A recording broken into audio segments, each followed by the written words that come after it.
من الشیطان الرجیم بسم اللہ الرحمن الرحیم الحمدللہ رب العالمین وصلی اللہ علی محمد وآلہ اجمعین واللعنۃ الدائمۃ علی اعداء محمد وآل محمد اما بعد وفقنا اللہ وإیاکم للعلم والعمل الصالحین انشاءاللہ تعالی۔ ایک مرتبہ درود پڑھ لیتے ہیں جی۔ اللہم صلی علی محمد وآل محمد۔ شعر نمبر جو ہے وہ 12 ہے۔ سواہم الحرف کہل وفی ولم فعل مضارع یلی لم کیشم۔ سواہما کا ترجمہ کیا ہوتا ہے؟ ان دونوں کے علاوہ، ان دونوں کے علاوہ یعنی فعل اور اسم کے علاوہ۔ الحرف حرف ہوتا ہے یعنی فعل اور اسم سے ہٹ کے جو تیسری چیز ہے ہمارے پاس وہ حرف ہے۔ اس کی 3 مثالیں جو ہیں وہ یہاں پہ دی ہیں۔ ایک حل کی مثال دی، ایک فی کی مثال دی، اور ایک کیا ہے لم کی مثال دی۔ ٹھیک ہے جی۔ حل جو ہے یہ کہتے ہیں کہ اسم اور فعل دونوں کے اوپر داخل ہو سکتا ہے۔ حل قام زید، حل زید قائم۔ اور اس حل کی مثال دینے کا یہی مقصد ہے کہ یہ ایک ایسے حرف کی مثال دی ہے کہ جو اسم کے اوپر بھی داخل ہوتا ہے اور فعل کے اوپر بھی داخل ہوتا ہے۔ دوسری جو مثال دی فی کی، فی جو ہے وہ فعل کے اوپر داخل نہیں ہو سکتا۔ ٹھیک ہے، حرف جار فی، یہ فی اسم کے اوپر داخل ہوگا، فی الدار زید فی الدار۔ اور تیسری مثال لم کی دی تو لم جو ہے وہ اسم کے اوپر داخل نہیں ہوتا، لم کس کے اوپر داخل ہوتا ہے؟ فعل کے اوپر۔ یعنی حل جو ہے وہ مشترک ہو گیا اسم اور فعل کے اوپر داخل ہونے میں، فی فقط اسم کے ساتھ خاص ہو گیا اور لم کس کے ساتھ؟ فعل کے ساتھ خاص ہو گیا۔ تو یہ 3 حرف کی مثالیں دینے کے پیچھے کہتے ہیں کہ یہ مقصد جو ہے وہ ہے۔ اچھا، یہاں تک جو ہے وہ گفتگو مکمل ہوتی ہے کلمہ کی 3 اقسام کے متعلق، اور اس کی ترکیب ہمارے لیے واضح ہے کہ سوا ما کو مضاف مضاف الیہ بنا کے خبر مقدم ہم بنائیں گے، اور الحرف کو جو ہے مبتدا مؤخر۔ باقی جو کہل وفی ولم ہے یہ کیونکہ مثال دی جاتی ہے تو اس میں جو ہے وہ جو جار مجرور ہوتا ہے اس کو ہم خبر بناتے ہیں، اور مبتدا اس کی کیا بناتے ہیں؟ محذوف بناتے ہیں۔ یعنی کہل کیا ہم مانیں گے کہ ذالک کا جو ہے وہ یہاں پہ محذوف ہے، مبتدا ہے، اور کہل جو ہے یہ کیا ہو جائے گی؟ جار مجرور، اس کی کیا ہو جائے گی؟ خبر ہو جائے۔ ذالک موجود کہل، یوں کہتے ہیں کہل یعنی جار مجرور متعلق ہو رہا ہے مستقر یا موجود کے، اور ذالک کا کیا مبتدا ہے۔ ایک یہ بات بھی کرتے ہیں۔ اور اگر ایک پورا جملہ ہو کاف کے بعد نا زید قائم، تو وہاں کیا کہتے ہیں کہ ذالک کا قول کا، وہاں پہ قول کو کیا رکھتے ہیں؟ وہ معذوف رکھتے ہیں وہاں پہ، ذالک کو بھی قول کو بھی۔ یعنی یہ اگلے شعر میں کیا یہ ترکیب ہے کہ فعل مضارع، ابھی جو ہے وہ فعل مضارع، فعل ماضی اور فعل امر تینوں کی جو ہے وہ علامات کا ذکر کر رہے ہیں۔ فعل مضارع یلی لم کیشم، فعل مضارع یلی، یہ جو یلی ہے یہ والی یا یلی سے جو ہے وہ ہے۔ یلی کا مطلب کیا ہوتا ہے؟ ملا ہوا ہونا، ٹھیک ہے، قریب ہونا، متصل ہونا۔ یعنی فعل مضارع یلی لم، لم کے ساتھ کیا ملتا ہے؟ ٹھیک ہے، کا یشم، کا یشم کیا مطلب؟ یعنی کہ یہ ایک فعل ہے، ٹھیک ہے۔ فعل کیا مطلب؟ شمع یشمو، شمع یشمو کیا مطلب؟ سونگھنا۔ تو یشم ہم اسے کب پڑھیں گے؟ جب ہم اس کے اوپر کیا ہے؟ لم کو داخل کریں گے، ٹھیک ہے جی۔ یشم مثلا فعل مضارع ہے، شمع یشمو، تو یشم ابھی ہم نے ضرورت شعری کے تحت جو ہے وہ اس کے آخر کو کیا ہے؟ ساکن کیا ہے، ورنہ تو یشمو ہے نا، ٹھیک ہے، کا یشمو۔ یشمو کو ہم نے یشم کیوں پڑھ دیا، ساکن کیوں پڑھا؟ حالانکہ اس کے اوپر کوئی لم وغیرہ بھی داخل نہیں ہے اس شعر کے اندر، تو وہ اس وجہ ساکن پڑھا کیونکہ یہ شعر کیا قافیہ کی وجہ سے، ٹھیک ہے جی۔ تو اس کی ترکیب بھی واضح ہے کہ فعل مضارع، فعل کو کیا بنائیں گے جی؟ موصوف صفت بنائیں گے۔ فعل مضارع موصوف صفت کو مبتدا بنانا چاہیے، اور جو یلی ہے یہ فعل ہے، فعل مضارع ہے خود، یہ اس کے اندر کیا ہے؟ ضمیر فاعل واقع ہو رہی ہے۔ اور جو لم ہے یلی، لم جو ہے یہ اس کا مفعول واقع ہو رہا ہے، ٹھیک ہے جی۔ لم یہاں پہ جو مفعول واقع ہو رہا ہے وہ بطور حرف کے مفعول واقع نہیں ہو رہا، بطور لفظ کے کیا مفعول واقع ہو رہا ہے، کلمہ کی کیا ہے؟ مفعول واقع ہو رہا ہے۔ کا یشم کی جو پھر ترکیب ہے یہاں پہ یہ کہل سے کیا ہے مختلف ہوگی. کہل میں تو ہم نے کہا تھا کہ ذالک کا مبتدا محذوف ہے اور کاف جار مجرور محذوف کے متعلق ہوگی، اس کی خبر بن گئی. کا یشم میں آپ کیا کہیں گے کہ قول کا، کہ جیسا کہ آپ کا کہنا ہے یشم، کیونکہ پورا کیا فعل آ رہا ہے. ٹھیک ہے. ذالک کا قول کا یشم، کا قول کا شم. تو اس کو کیا کہتے ہیں؟ وہ کہتے ہیں کہ ذالک قول کا یشم. کا یشم کو جار مجرور کو وہ متعلق کر دیتے ہیں قول کا کے، اور قول کا کو کیا بناتے ہیں یہاں پہ خبر بناتے ہیں. اور اس کی ترکیب پہلے والے کی طرح بھی کریں تو میرے خیال میں مشکل نہیں ہونی چاہیے.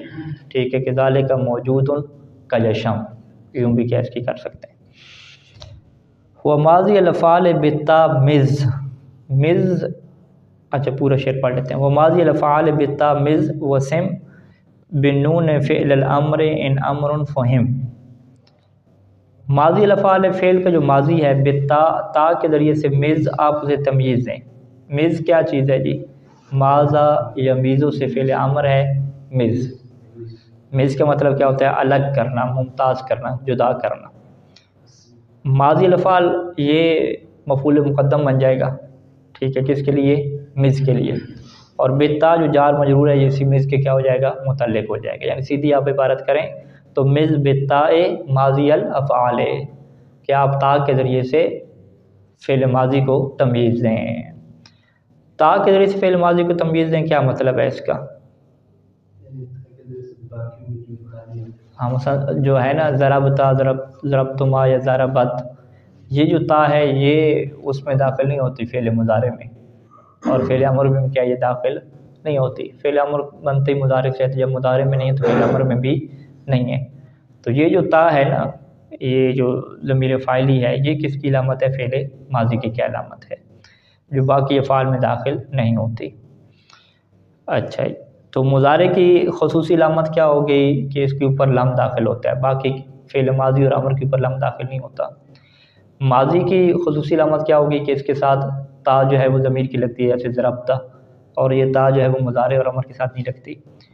فعل امر کی کیا علامت ہے؟ یہ کہتے ہیں کہ وسم بن نون فعل الامر ان امر فہم. فعل امر کی جو ہے وہ دو علامتیں ہیں، یعنی دو چیزوں سے مل کے کیا اس کی علامت بنتی ہے. فعل امر کی علامت مرکب ہے دو چیزوں سے. سم کا کیا مطلب ہے؟ سم، ٹھیک ہے، سم کا مطلب ہے علامت لگانا، نشان لگانا. یہ اصل میں جو ہے وہ فعل ماضی اس کا ہے واسم یاسم. ٹھیک ہے. واسم یاسم، وسمن وسمتن، نشان لگانا، علامت لگانا.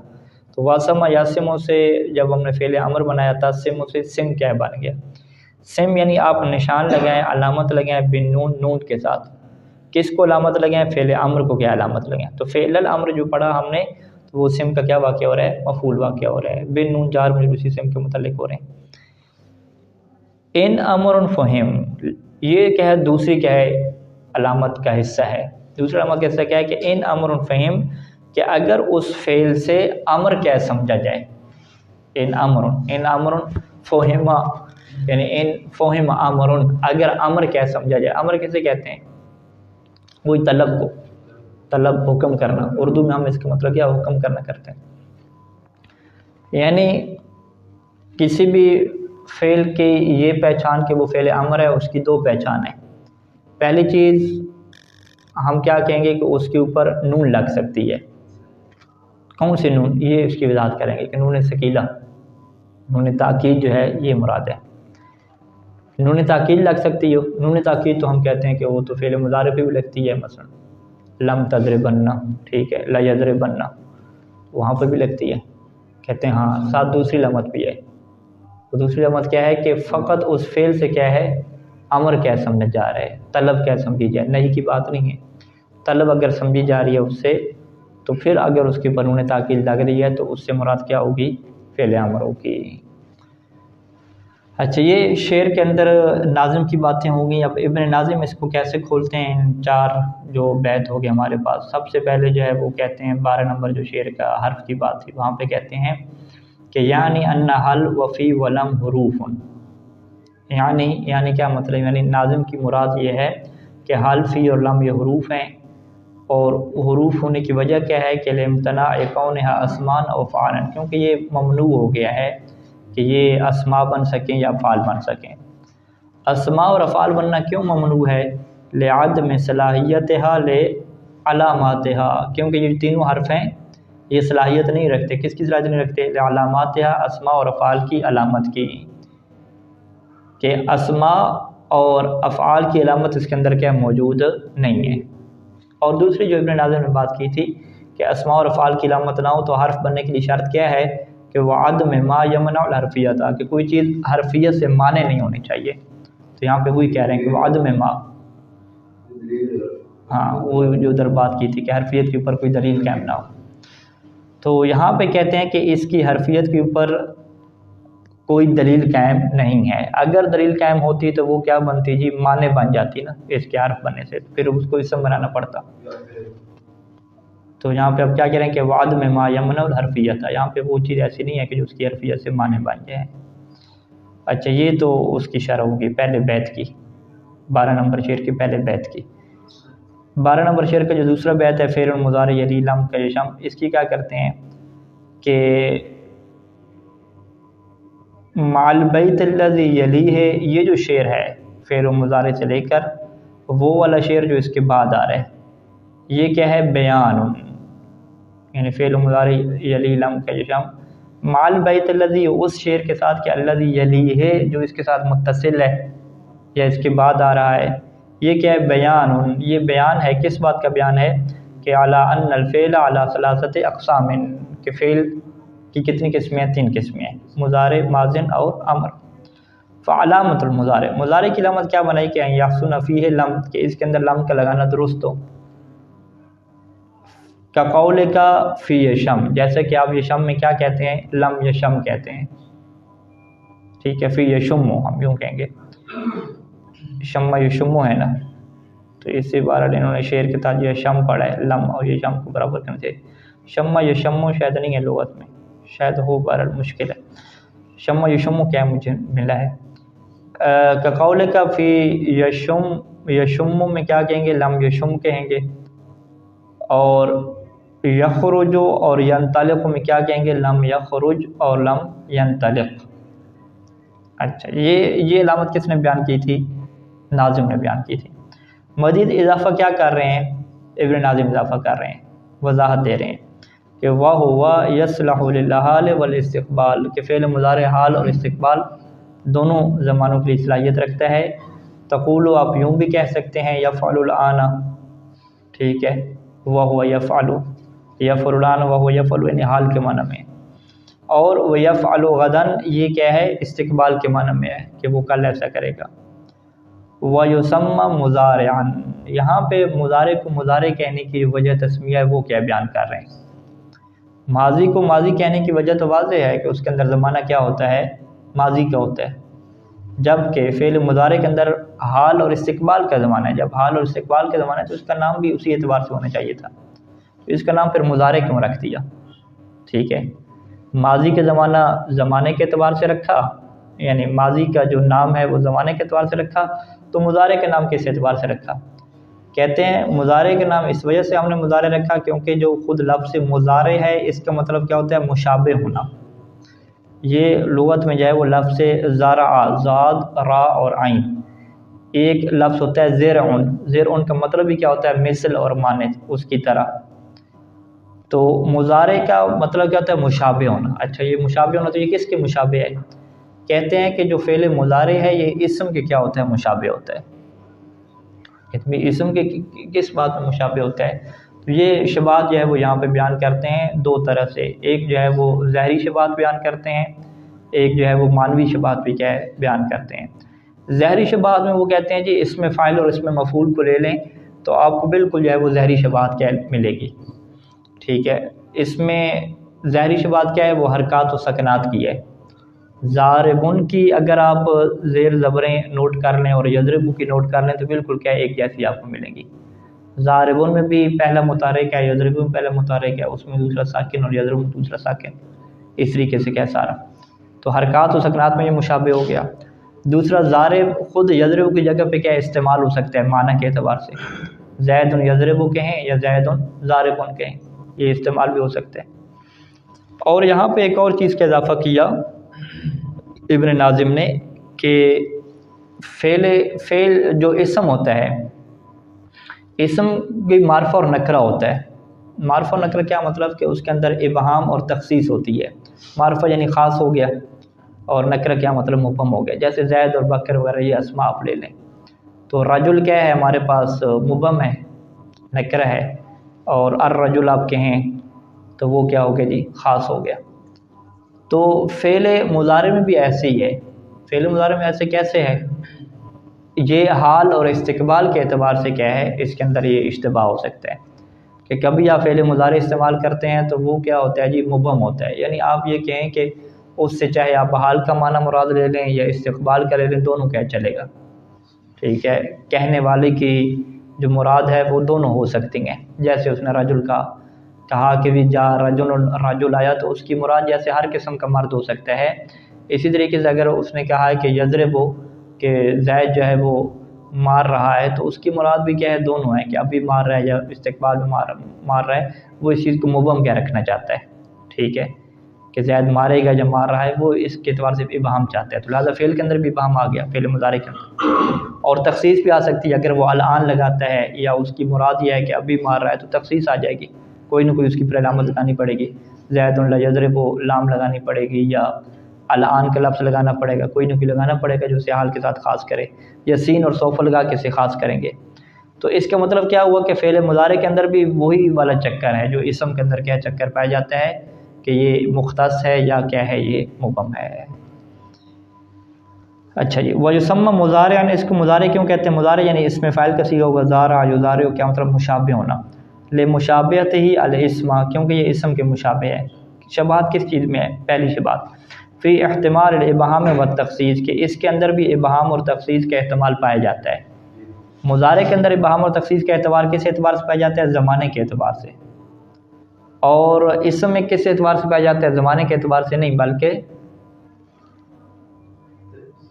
اچھا زمانے کے اعتبار سے بھی ہو سکتا ہے، وہاں پہ اس میں فاعل میں زمانے کے اعتبار سے ابہام ہو سکتا ہے، اور زمانے سے ہٹ کے جو ہے وہ معرفہ اور نکرہ کے اعتبار سے بھی کیا ہے، وہ ابہام اور تخصیص وہاں پہ ہو سکتی ہے، دونوں ہو سکتی ہیں۔ وقبول لام الابتداء، اور دوسری بات کیا ہے کہ لام ابتداء اسم بھی قبول کرتا ہے اور فعل بھی قبول کرتا ہے، ٹھیک ہے جی۔ تو لیضرب، لیحکم اور لزید، یہ دونوں کیا استعمال ہوتے ہیں۔ اور تیسرا کیا ہے جی، والجریان علی حرکات اسم الفاعل و سکناتی، کہ فعل مضارع بالکل جاری ہوتا ہے ظاہری طور پہ، لفظی طور پہ، اسم فاعل کی حرکات اور سکنات کے اوپر جاری ہوتا ہے، جیسے اس کی حرکت ہے ویسے اس کی کیا حرکت ہے۔ تو یہ کیا ہوگی، تین جہات سے اس کی کیا ہوگی، شباہت ہوگی اسم کے ساتھ، تو لہٰذا اسے کیا مضارع کہتے ہیں۔ اسی وجہ سے اس میں جو فاعل ہے، اس میں فاعل اور اس میں مفعول کو شبہ فعل بھی کہتے ہیں۔ شبہ فعل یعنی یہ فعل کے مشابہ ہے۔ اچھا جی، وعلامت الماضی، ماضی کی علامت کیا ہے کہ یحسن فیہ تاء تانیث ساکنہ، کہ اس کے اندر تاء تانیث ساکنہ ہوتی ہے۔ ہاں اب یہاں پہ تاء تانیث کی کیا ہے وضاحت کی انہوں نے ابن ناظم نے کیا کہا جی، تاء تانیث ساکنہ لگتی ہے۔ ہم نے کیا کہا تھا بھی تاء فاعلی، تاء فاعل کی ہو ضربتا یا کیا ساکنہ ہو، دونوں مراد ہیں، تو دونوں مراد لی جا سکتی ہیں، کیونکہ جو ضربتا اور ضربت ما میں تو تا تو ما ہے، یہ بھی تو امر میں نہیں پائی جاتی، یہ بھی فعل مضارع میں نہیں پائی جاتی، یہ بھی کس کے ساتھ خاص ہے، ماضی کے ساتھ خاص ہے۔ تو تاء تانیث ساکنہ کہنے کی ضرورت ہمیں نہیں ہے، ہم کہیں کہ تا چاہے ساکنہ ہو یا متحرکہ ہو، جو بھی ہوگی وہ ماضی کے اندر کیا درست ہوگی۔ جیسے نعمت بعثت وہو موضوع للماضی من الازمنہ، نعمت اور بعثت کیا ہے، یہ ماضی کے لحاظ کیا گیا ہے۔ ماضی کیا مطلب ہے، من الازمنہ، تین زمانوں میں سے جو ماضی کا صیغہ ہے اس کے لیے کیا واضح کیا گیا ہے۔ فعل امر کی علامت کیا ہے؟ پہلی علامت کہ ان تدل الکلمۃ اور الامر، یہ پہلا حصہ ہے علامت کا۔ علامت کی مرکب ہے دو چیزوں سے، کہ کلمہ جو ہے وہ امر کے اوپر دلالت کرے، اور ویحسن فیہ نون التاکید، کہ اس کے اندر نون تاکید لگانا بھی کیا ہے، اچھا ہو۔ جیسے قم ہے فإنه يدل على الامر كما ترى، ایک تو امر کا مطلب آپ کو سمجھ آ رہا ہے، قم کھڑے ہو جاؤ، اور اس کے اندر نون تاکید بھی درست ہے، نون تاکید لگائیں گے تو وہ اس کا کیا واپس آ جائے گا، قو من نہ ہو جائے گا، تو قوم اصل میں تھا امر پر دلالت ہے یا طلب پر دلالت کرے، اور دوسری یہ کہ یا مخاطبہ کو قبول کرے۔ ہاں یا مخاطبہ انہوں نے وہاں پہ لکھی۔ ہاں یہ ابھی محسن صاحب کا یہ سوال ہے کہ ابن ہشام نے وہاں پہ کہا تھا کہ امر کی علامت یہ ہے کہ طلب کی بدرات کرے، یہ تو دونوں ایک جیسے ہو گئے، ابن ناظم اور ابن ہشام۔ آگے جا کے فرق ہو گیا، انہوں نے کہا ہے کہ اس کے اوپر کیا ہے جی نون تاکید لگ سکتی ہو، اور ابن ہشام نے کیا کہا کہ یا مخاطبہ لگ سکتی ہو۔ دونوں میں کیا فرق ہے جی؟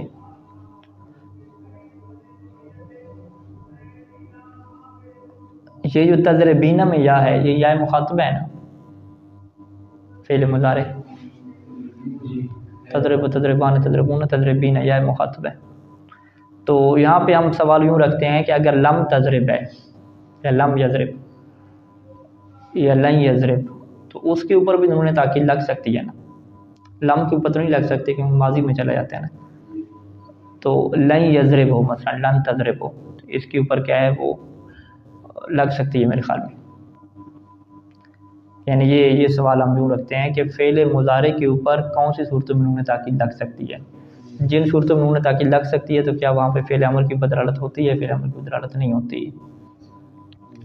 بہرحال یہ فرق ابھی میرے ذہن میں واضح نہیں ہو رہا، آپ مزید دیکھتے ہیں اس کو کہ یا مخاطبہ کے ہیں یا نون تاکید کے ہیں، کیا اس میں فرق ہوگا یا فرق نہیں ہوگا۔ اچھا 14 نمبر شعر جو ہے کہ والامر ان لم یکن للنون محل فیہ هو اسم نحو سا وہی حل۔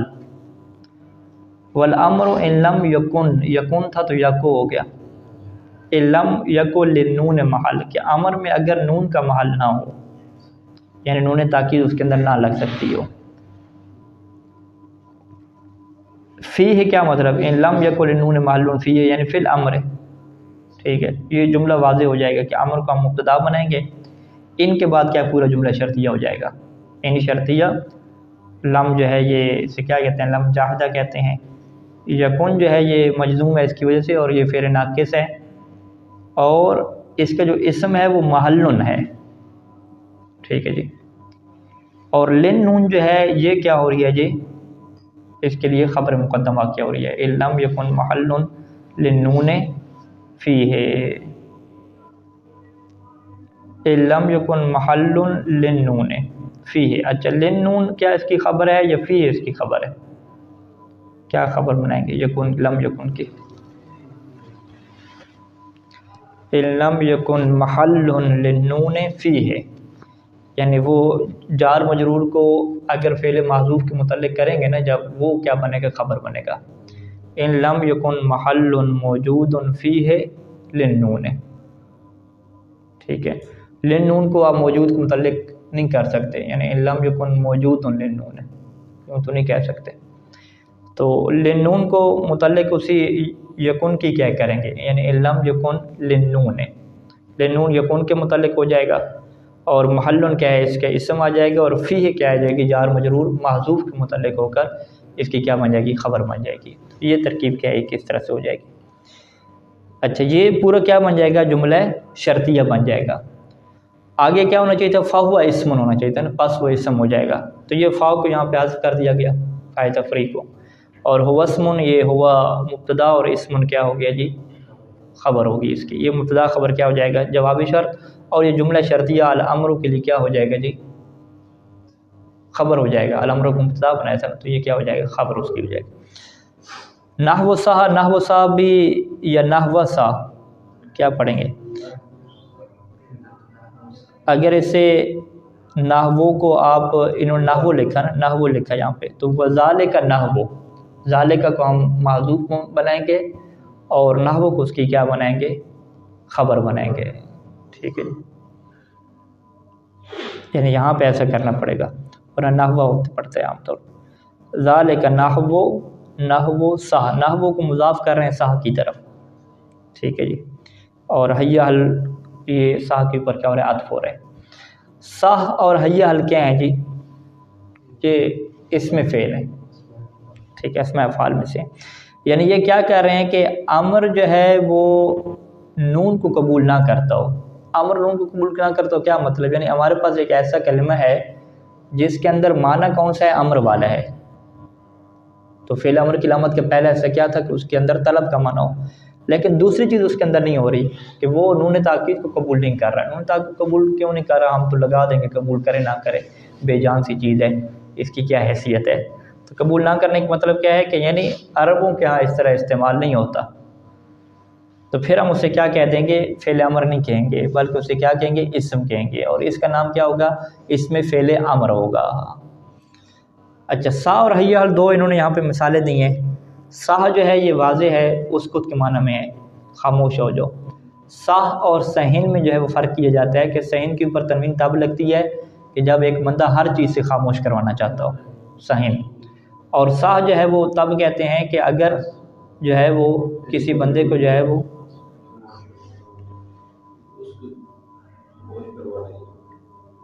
کسی جو ہے وہ غیر جید کیا کلام کر رہا ہو، کوئی اچھا کلام نہ کر رہا ہو، تو اسے کہا جاتا ہے کہ ابھی تم چپ ہو جاؤ۔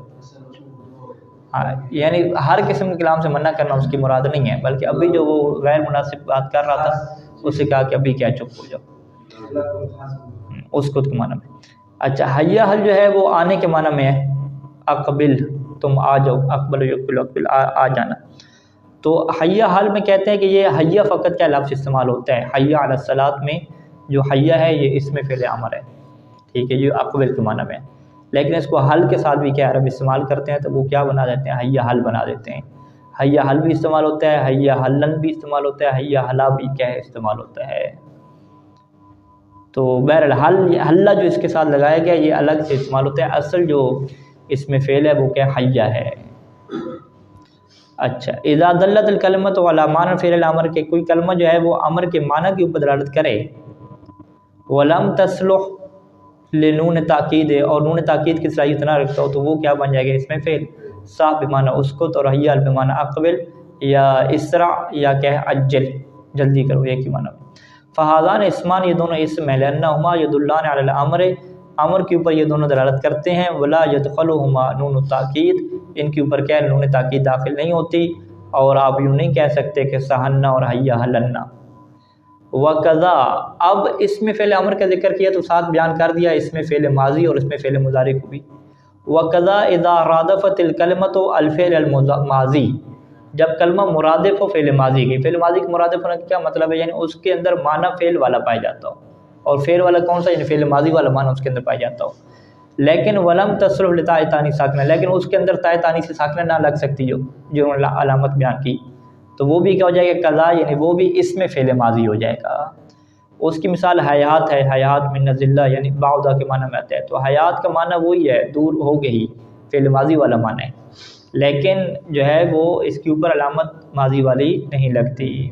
اور رادفت الکلمۃ والفعل المضارع، یا کوئی کلمہ جو ہے وہ فعل مضارع کا ردیف ہو، مترادف ہو، اس کے معنی میں ہو، لیکن ولم تصلح للم، لیکن اس کے اوپر لم نہ آ سکتی ہے، تو وہ بھی کیا ہے، قضا ہو جائے گا، یعنی اس میں فعل مضارع ہو جائے گا۔ اوہ کی مثال دی، اوہ کیا مطلب ہے، اتوجع، مجھے درد ہوتا ہے، ٹھیک ہے جی، میں درد محسوس کرتا ہوں۔ افن کیا ہے، اتزجر، ٹھیک ہے جی، کہ میں کیا ٹینشن اور مجھے اکتاہٹ ہوتی ہے۔ تزجر کسے کہتے ہیں، گھٹن ہونا، اکتاہٹ ہونا۔ اتزجر یعنی مجھے اکتاہٹ ہو رہی ہے، پریشانی ہو رہی ہے آپ سے۔ تو فہی اسم، تو یہ کیا ہو جائے گا، اسم ہو جائے گا، اور اسے اس میں فعل مضارع کہیں گے۔ والحاصل، یعنی خلاصہ کلام کیا ہوا کہ ان الکلمۃ متى رادفت الفعل، کہ کوئی کلمہ اگر فعل کے ہم معنی آ گیا لیکن ولم تصل لعلاماتی، اور اس کے اندر فعل کی علامات نہ آ سکتی ہوئیں، اور ہے بھی وہ فعل کے معنی میں، آپ حرف تو اسے کہہ نہیں سکتے، تو فہی اسم، تو اسے اسم کہیں گے، کیوں، لانتفاء الفعلیت الانتفاء لازم ہے، کیونکہ جو فعل کا لازمہ تھا یعنی علامت، وہ جب منتفی ہوگی تو فعلیت منتفی ہو گئی، اور وہ فعل کا لازمہ کیا تھا، وہ القبول لعلامات الفعل، ٹھیک ہے جی، تو لہذا فعل تو آپ نہیں کہہ سکتے۔ انتفاء الحرفیہ، حرفیت کو آپ کیوں کیسے منتفی ہوگی، حرف کیوں نہیں کہہ رہے، کہتے ہیں لکون ما یرادف الفعل قد وقع احد رکنی الاسناد، کیونکہ جو فعل کا مترادف ہے وہ اسناد کے جو دو رکن ہیں، مسند مسند لے، ان میں سے ایک رکن پھر واقع ہو جائے گا، تو جب ایک رکن واقع ہو جائے گا تو حرف تو ایک رکن واقع نہیں ہوتا مسند مسند لے گا، تو فواجب ان یکون اسما، لہذا حرفیت اس کے اندر ختم ہو گئی، تو آگے پیچھے کیا بچا کہ آپ اسم ہی بنائیں گے، کیوں، وَإِلَّمْ يَحْصُلْ فِيهِ الْعَلَامَاتُ الْمَذْكُورَةُ لِلْأَسْمَاءِ، اگرچہ اس کے اندر اسماء کی علامات تو پائی نہیں جاتی، پھر اسم کیوں کہہ رہے ہیں؟ کیونکہ لأن الاسم اصل، پہلی بات کہ اسم کیا اصل ہے، کہ ہر چیز کی جو اصل ہے وہ اسم ہے، وہ کیا مصدر کو اصل کہتے ہیں نا، تو مصدر کیا اصل ہے، تو اس وجہ سے اسم اصل ہوگی۔ فالالحاق بھی عند تردد اولا، پس جب تردد ہو جائے کہ آیا اس سے ہم جب حرف بھی نہیں بنا سکتے، فعل بھی نہیں بنا سکتے اور اسم کی علامت بھی نہیں ہے، آپ کریں کیا؟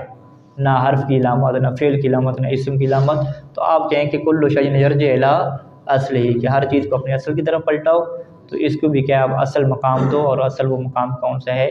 اسم کا ہے، یعنی اصل مقام اسم کا ہے، وہ اصل کیوں کہتے ہیں اس کے اوپر کیا بحث ہے کہ اسم کو اصل کیوں کہتے ہیں، آیا فعل اصل ہے یا اسم اصل ہے؟ تو ایک نظریہ ناظرین کا کیا ہے کہ اسم اصل ہے، یعنی جو مصدر ہے وہ کیا ہے اصل ہے، اور فعل وغیرہ اور یہ چیزیں ساری کیا حرف وغیرہ یہ بعد میں کیا بنی ہیں۔